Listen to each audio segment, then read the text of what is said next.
Assalamualaikum friend. Hello, how are you? I hope you are fine. Welcome back to the channel Yasser from Pakistan. And there is no discontinuity in the protest by the protesters, by the demonstrators in Indonesia. There is chaos still till today in Indonesia. And I share with you a video. Then we will talk. Let me share, and then we will talk on it. That what's happening in Indonesia, what the current situation. We start in Indonesia, where demonstrators say recent concessions won't be enough to stop the protests. Some groups say they'll keep taking to the streets until their demands are met. Discontent with the government erupted over 2 weeks ago over issues such as controversial housing allowance for lawmakers. Local media say 10 people have died in the unrest so far. We are fed up with what the parliament is doing at the moment. So we want to say that the parliament should know its place, because it should represent or use the aspirations of the people as the basis for policy making. So parliament should know its place.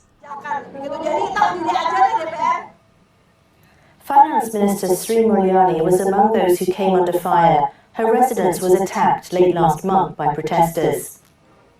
President Prabowo Subianto then ousted her in a cabinet reshuffle Monday. Earlier, he also announced they would repeal some allowances. However, it's unclear if it's had the intended effect. Many social media posts remain critical of the government, with some saying the protests will continue.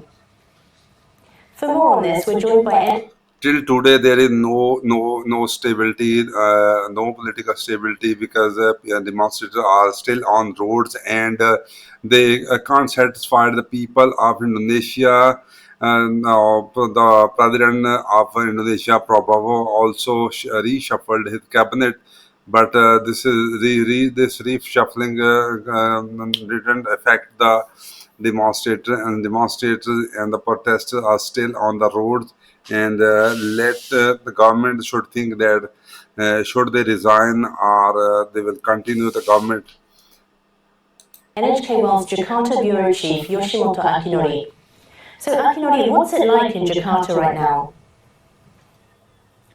There's still intermittent protests, but no riots. It's very calm compared to before. Some of the bus stops that were damaged in the unrest are even getting repaired. But that doesn't mean this crisis is over.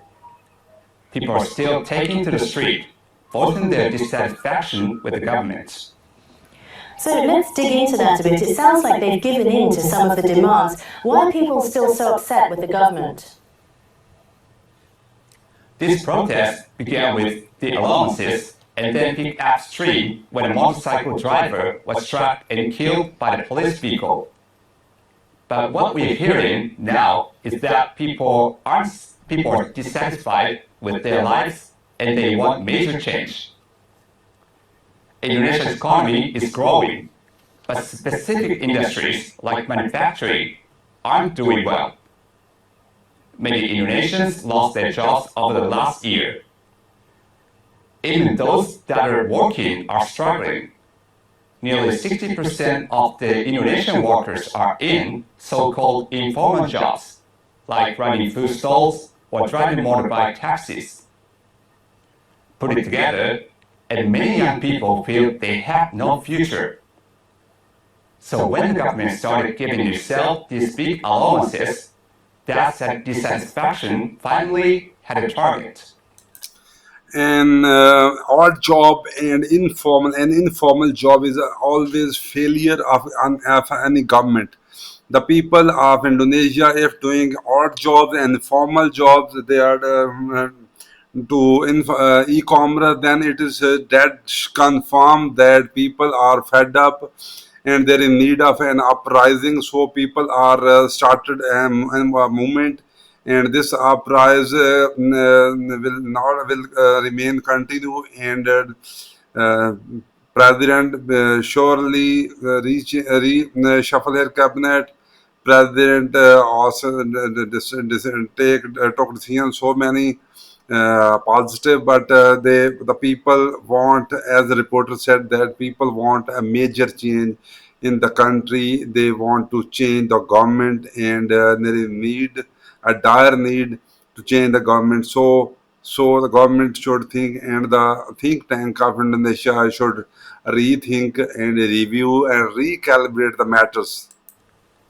Politicians are seen as a privileged class disconnected from the will of the people.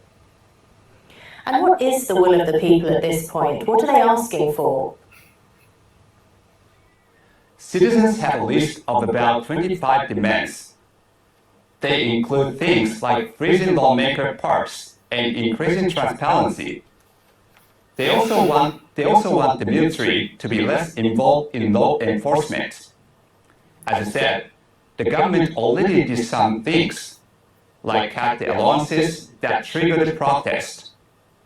Now they are trying to show they're listening. For example, hundreds of students recently met with local assembly members. But one expert told me those kind of measures might not be enough.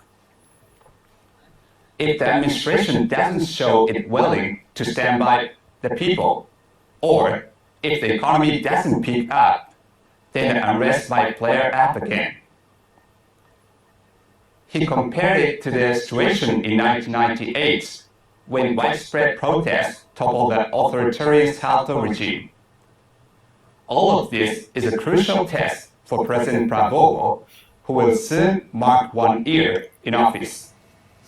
Thanks, Akinori. That was NHK World's Yoshimoto Akinori in Jakarta. We still... This is purely indigenous movement and the movement of common man, and there is no political agenda and no agenda-driven movement. Only people and the common people of Indonesia are on road. They want change. They want drastic measure. They want jobs. They will not allowances, and as the legislature of Indonesian parliament increased their allowance $3,000, and this is unfair. And when there is lawlessness and injustice in a country, in a society, then uproar, and there will be a uprising, and there will be a movement. What the Indonesian government is facing, and there is need to give freedom of expression, right to speak, right to talk, and need to facilitate the people rather than depressing them, and rather than a dictatorship. The government should be democracy and a democratic way to resolve the issues. And thanks for watching. Have a good day. Please comment if you like my video, and I'm here for you. Will give information, back-to-back information about Indonesia and the current situation of Indonesia. Thanks for watching. Have a good day. Bye bye.